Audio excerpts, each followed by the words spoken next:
los vientos del norte. Barnaby no utilizaba bicicletas ni furgonetas amarillas para hacer su reparto diario. Prefería un par de botas de caña alta hechas con cuero de dragón vegetariano y una bufanda de lana que medía 4 metros de largo. Él era el único cartero oficial del reino flotante de Zephyrus, un archipiélago de islas de piedra que flotaban a 3000 metros de altura, justo donde los corrientes de aire se cruzan como avenidas invisibles. Su bolsa de lona no contenía facturas ni publicidad, sino cartas de amor escritas en hojas de álamo plateado y paquetes atados con hilos de arcoíris. El ritmo de aquella mañana era agitado. El viento tramontana soplaba con una fuerza inusual, agitando los puentes de cuerda que unían la isla de los inventores con el islote del suspiro.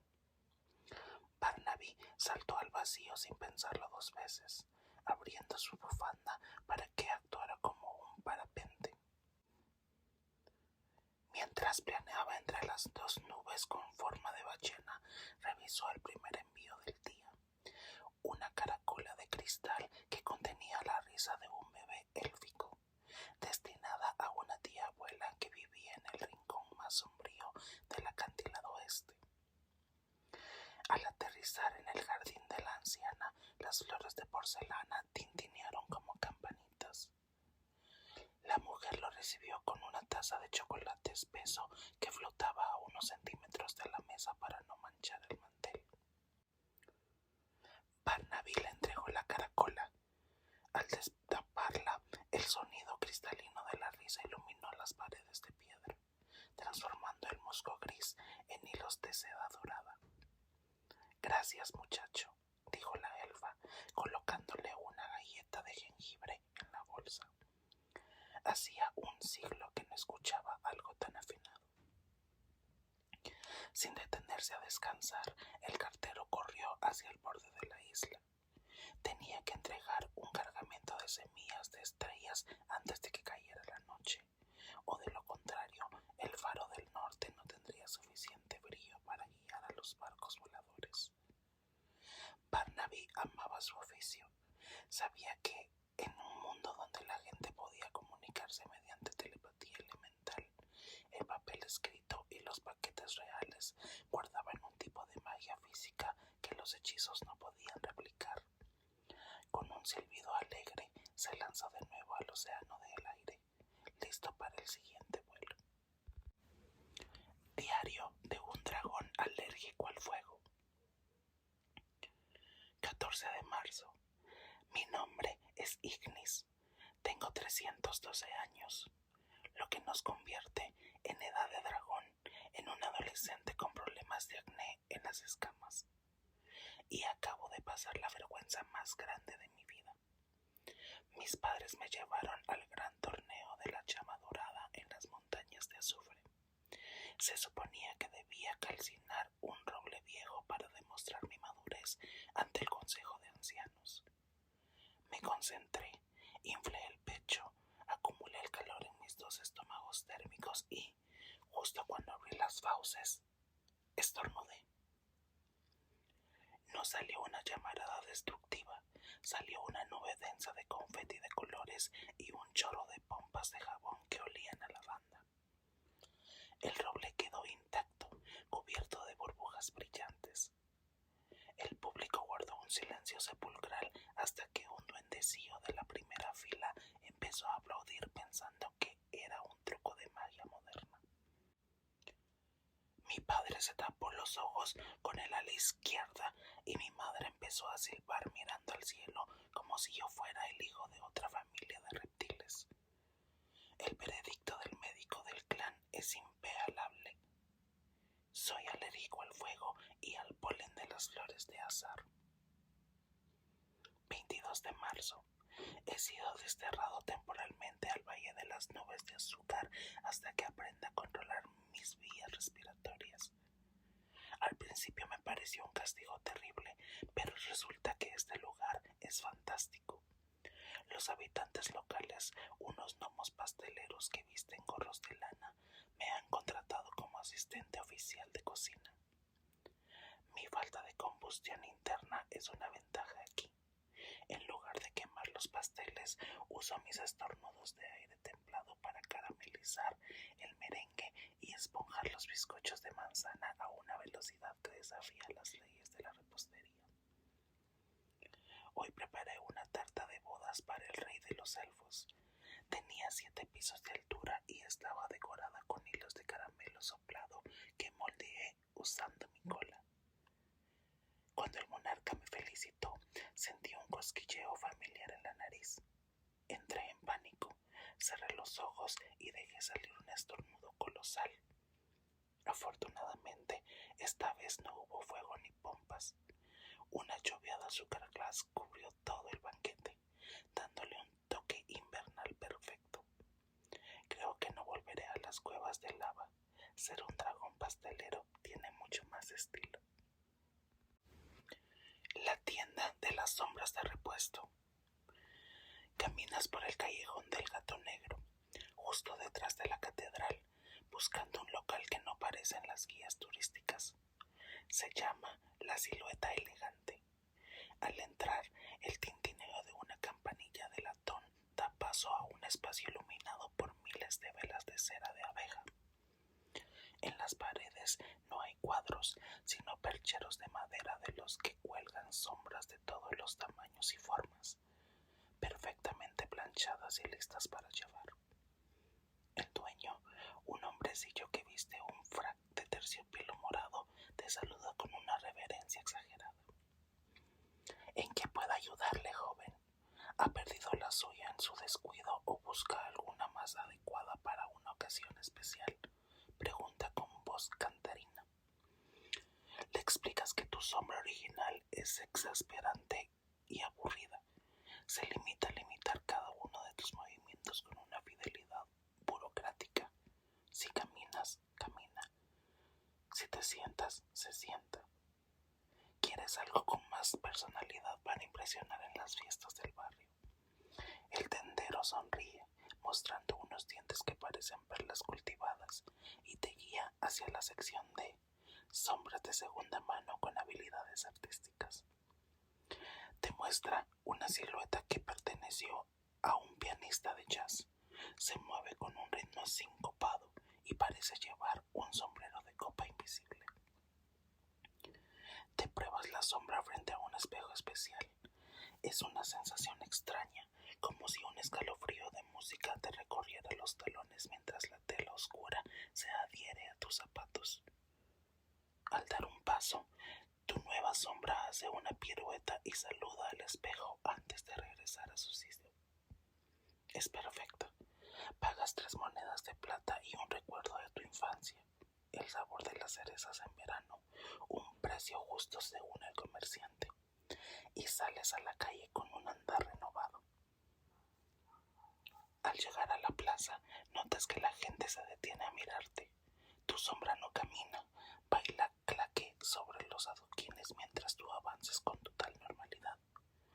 Incluso se toma la libertad de guiñar el ojo a las sombras de los transeúntes.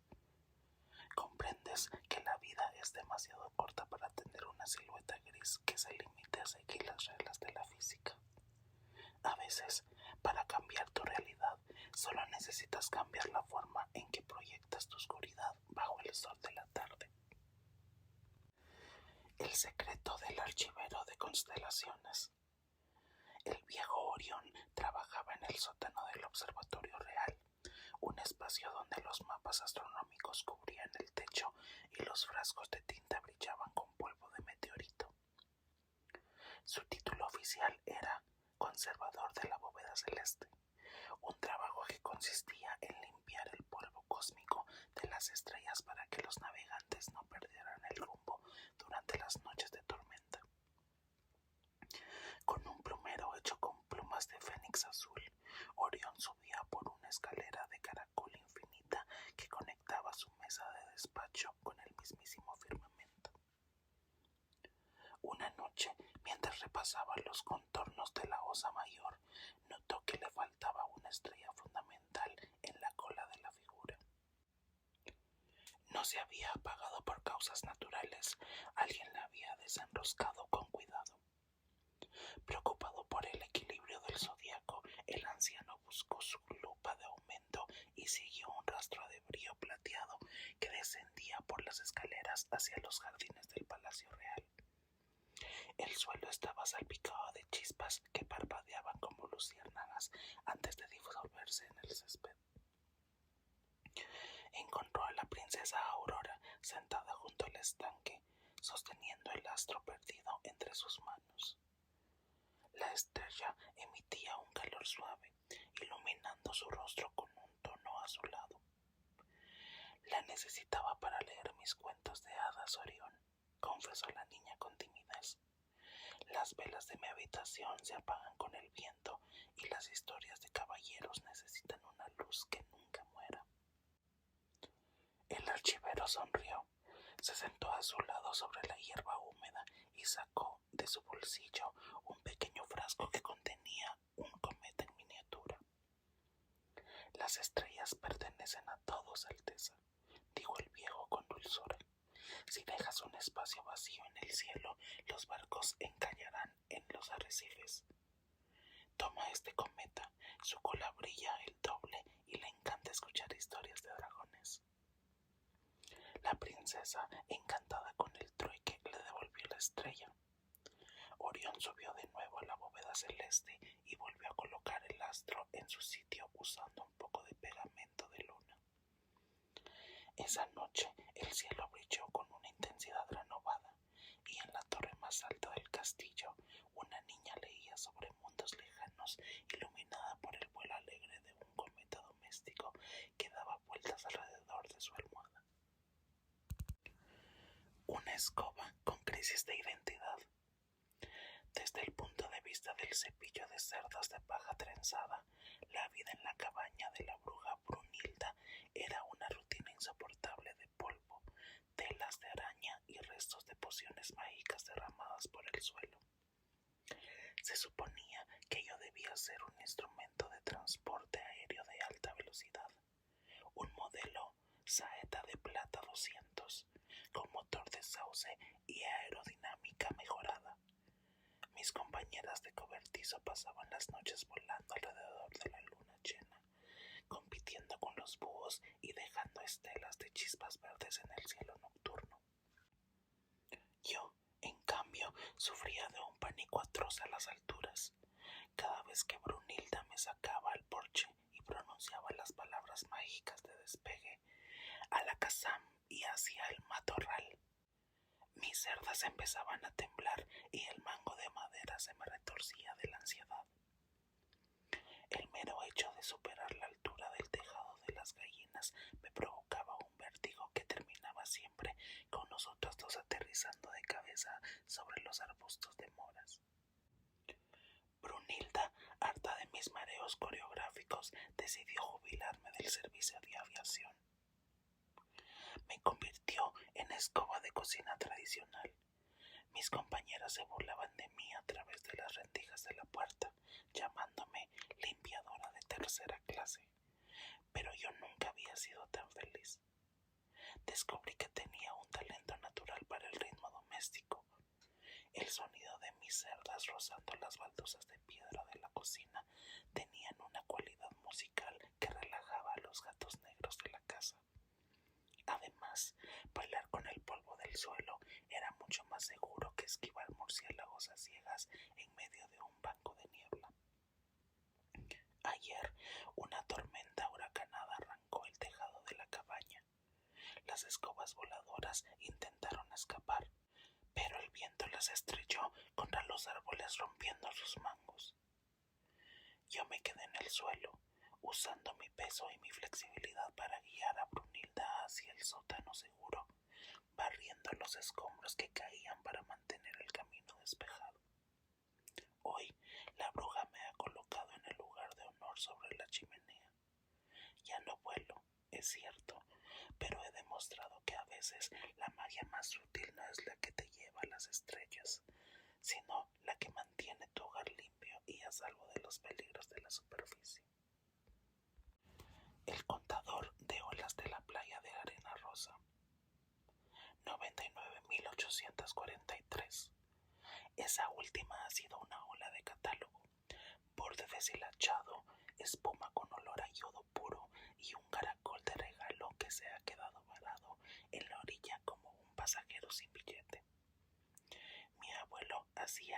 mismo trabajo antes de que se le olvidara el nombre de las cosas y se fuera a vivir con las ballenas jorobadas. Ser el contador oficial de mareas es un cargo de alta responsabilidad que otorga el gremio de las sirenas del sur. Si una sola ola se queda sin registrar, el mar podría desbordarse por puro orgullo herido. Uso un cuaderno de hojas de alga seca y un estilete de hueso de jibia. La gente de la ciudad viene a veces a verme trabajar. Se sientan en las rocas con sus prismáticos pensando que soy un loco que habla con la resaca. Pero no entienden la matemática del agua. Cada ola tiene una melodía diferente. Las de la mañana son alegres, rápidas, escritas en un tono menor que despierta a los cangrejos ermitaños. Las de la tarde, en cambio, traen la pesadez del horizonte. Son olas cansadas que arrastran historias de barcos piratas que nunca regresaron a puerto. Ahí viene la 99.844. Trae un tono verdoso extraño. Vaya, viene con sorpresa. En medio de la cresta viene flotando un pequeño cofre de madera de sándalo atado a las algas luminosas. Detengo mi conteo por un segundo, algo estrictamente prohibido por el manual del gremio, y recojo el objeto antes de que el agua se lo vuelva a llevar. Al abrirlo, no encuentro monedas de oro ni mapas de tesoros. Hay un mensaje escrito con tinta de calamar gigante. Por favor, añade una ola más para los que estamos en el fondo. Es una petición de los marineros del rey. Vuelvo a mi cuaderno, tacho el número anterior con cuidado y escribo en su lugar una cifra nueva que no sigue el orden lógico, pero que tiene un sentido de justicia marítima insondable. El mar parece agradecer el gesto. La siguiente ola llega con una suavidad de seda, lamiendo mis pies descalzos como un perro fiel. El sol comienza a esconderse tras la línea del horizonte y yo sigo aquí, apuntando nombres de agua en mi libreta, sabiendo que mientras alguien lleve la cuenta, el océano nunca se sentirá solo. El Congreso Internacional de las Alfombras Voladoras. El gran salón del Palacio de Persépolis lucía un aspecto inusual esta mañana durante la inauguración del tercer Congreso Anual de Dispositivos de Elevación Textil.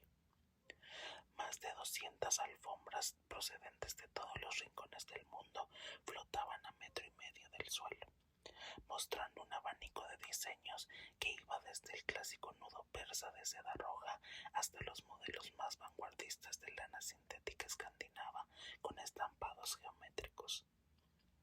El ambiente estaba saturado de un olor a naftalina mágica y a cera de pulir madera de Oriente. El tema principal de debate de este año era la regulación del espacio aéreo debido al alarmante incremento de cigüeñas con problemas de orientación y drones de reparto de pizzas. El modelo Aladino Turbo V8, un tapiz de pelo largo con flecos de oro de 24 quilates, propiedad del sultán de Brunei, tomó la palabra flotando de manera elegante hacia el estado central.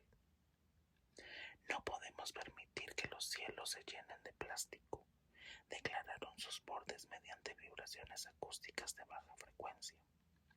El vuelo textil es un arte que requiere silencio y respeto por las corrientes térmicas. En la esquina opuesta, una alfombra de pasillo estrecha, tejida con esparto rústico y procedente de un pueblo de la Alpujarra, protestó enérgicamente. Ella no viajaba por palacios. Su trabajo diario consistía en transportar sacos de patatas y niños pequeños a través de las colinas andaluzas. Los modelos de lujo olvidan que la verdadera magia está en la resistencia, argumentó la alfombra de esparto, mostrando con orgullo una remendadura de hilo verde en su esquina izquierda. De nada sirve tener flecos de oro si te mareas cuando entras en un barco de niebla baja. La sesión estuvo a punto de terminar en un tangana textil cuando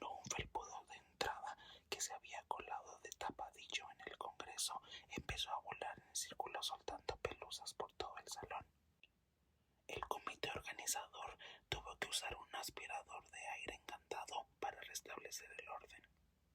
Finalmente se aprobó por una unanimidad la Declaración del Hilo Único, un tratado que garantiza el derecho de todos los tejidos voladores a surcar los cielos sin importar su densidad de nudos ni su procedencia, recordándonos que lo importante de un viaje no es el lujo del tapiz, sino la libertad del vuelo. El árbol que daba paraguas de colores. En el centro de la selva de Revés crecía un árbol que los botánicos locales llamaban Umbrella Magnifica. A diferencia de los robles o los pinos, sus ramas no producían hojas verdes ni frutos comestibles. De sus brotes colgaban paraguas de todos los colores imaginables, con mangos de madera de cerezo curvada y telas impermeables que brillaban bajo el sol como alas de las mariposas exóticas. El árbol era el protector del bosque. Cada vez que las nubes de tormenta se acercaban, las criaturas de la selva acudían a resguardarse bajo su copa. Un día, un comerciante de la gran ciudad llegó al lugar con un hacha de acero templado y una ambición tan grande que no le cabía en los bolsillos. Vio el potencial del árbol y pensó en la fortuna que ganaría vendiendo aquellos paraguas mágicos en los mercados del norte, donde llovía de martes a domingo. Este árbol es una mina de oro, se dijo a sí mismo, levantando la herramienta para dar el primer golpe en el tronco. Las ardillas voladoras protestaron desde las alturas, tirándole nueces, pero el hombre las ignoró. Antes de que el acero tocara la corteza, el árbol hizo un movimiento sorprendente. Todas sus ramas se agitaron al mismo tiempo y los cientos de paraguas se abrieron con un sonido seco, similar al aleteo de un bando de patos despegando del agua. Una ráfaga de viento ascendente generada por la apertura colectiva de las telas levantó al comerciante por los aires, suspendiéndolo a 10 metros de altura sobre el suelo. El hombre soltó el hacha del susto y se quedó colgado de la solapa de su chaqueta en el mango de un paraguas de color amarillo chillón. El árbol no lo dejó caer, lo mantuvo flotando de manera segura hasta que la tormenta pasó. El comerciante, con el cuerpo empapado por la lluvia, pero con el corazón transformado por la experiencia del vuelo botánico, comprendió que algunas cosas en la naturaleza son demasiado hermosas para tener un precio en el mercado. Bajó del árbol con cuidado, guardó su hacha en la mochila y regresó a la ciudad. Ahora trabaja como jardinero mayor del parque municipal, plantando semillas de flores silvestres y asegurándose de que nadie moleste a los árboles que dan cobijo a los sueños. El monstruo debajo de la cama que temía la oscuridad. ¿Estás ahí abajo, Barnabé? Escucho tus garras rascar el parque. Sí, Mateo, aquí estoy, pero hoy de mi escondite no voy. Tengo un problema de gran dimensión. Me tiembla la cola de la agitación. Mateo se asomó por el borde del colchón, sosteniendo su linterna de plástico con forma de avión. Abajo entró un par de calcetines con dibujos de dinosaurios y una caja de galletas vacía. Estaba el monstruo. No era una criatura terrorífica de colmillos afilados. Parecía un oso de peluche azul con 3 ojos morados y unas orejas de lebrel que le tapaban la cara cada vez que se ponía nervioso. El monstruo hipaba del susto. ¿Un monstruo que le teme a la sombra y al viento?, preguntó el niño con gran aspaviento. Es que en el armario se escucha un crujido, un ruido espantoso que altera mi oído. Las sombras del cuarto se mueven con prisa, parecen fantasmas que pierden la risa. Si apagas la lámpara de la mesilla, me vuelvo un fantoche de fina masilla. Por favor, Mateo, no cierres los ojos, que vienen los sustos vistiendo de rojos. Mateo sonrió con una ternura infantil, dejó la linterna sobre el mueble de marfil y bajó al suelo con un salto ligero, dispuesto a ser un valiente guerrero. Tomó su manta de cuadros azules, esa que tenía poderes reales contra los fantasmas de las capitales, y la extendió debajo de la cama, creando una tienda de campaña de fama.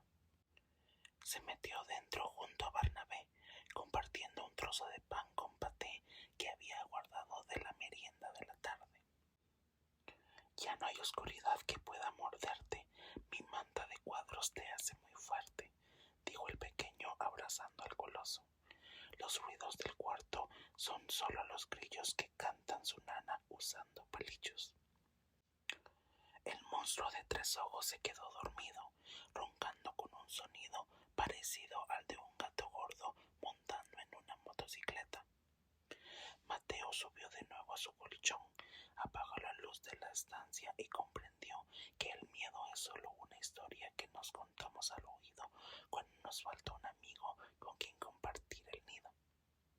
Desde esa noche, el espacio bajo la cama fue un lugar más seguro de toda la comarca.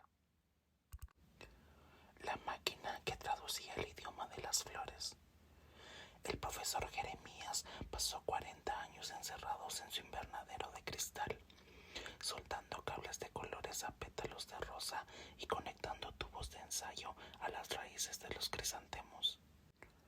Su invento, el fluorófono de frecuencia modular, parecía una mezcla entre un gramófono antiguo y una regadera de latón.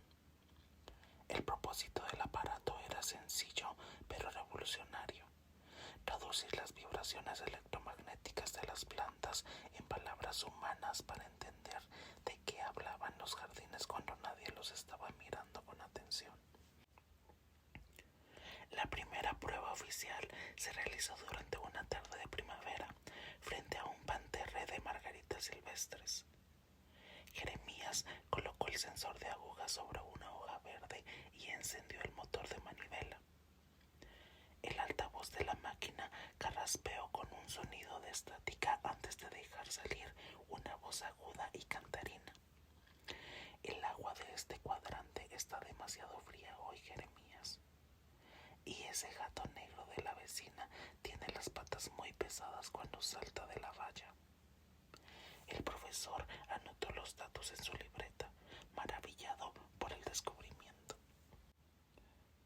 A medida que pasaban las semanas, el fluorófono reveló que el jardín era un lugar lleno de cotilleos, debates políticos y críticas literarias. Los rosales eran los aristócratas del lugar, siempre quejándose de la calidad del abono y exigiendo más horas de sol directo. Los girasoles eran los filósofos, pasando el día discutiendo sobre la naturaleza de la luz y la trayectoria del cosmos. Las malas hierbas, por el contrario, eran los poetas de la resistencia, recitando versos sobre la libertad del asfalto y la belleza de la anarquía botánica. El invento cambió la vida del barrio.